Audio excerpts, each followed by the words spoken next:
السلام علیکم میرے پیارے بھائی دوستو بزرگ، یہ بیان سننا، اس میں ہم سب کی کامیابی ہے۔ حضور صلی اللہ علیہ وسلم کا پہاڑوں کو سونا بنا دینے سے انکار۔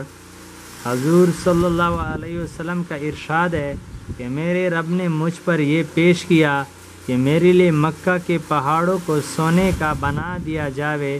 میں نے عرض کیا، اے اللہ، مجھے تو یہ پسند ہے کہ ایک دن پیٹ بھر کر کھاؤں تو دوسرے دن بھوکا رہوں، تاکہ جب بھوکا ہوں تو تیری طرف زاری کروں اور تجھے یاد کروں، اور جب پیٹ بھروں تو تیرا شکر ادا کروں، تیری تعریف کروں۔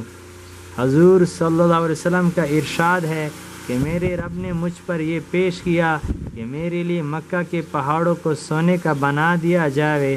میں نے عرض کیا، اے اللہ، مجھے تو یہ پسند ہے کہ ایک دن پیٹ بھر کر کھاؤں تو دوسرے دن بھوکا رہوں، تاکہ جب بھوکا رہوں گا تو تیری طرف زاری کروں گا اور تجھے یاد کروں، اور جب پیٹ بھروں تو تیرا شکر کروں، تیری تعریف کروں۔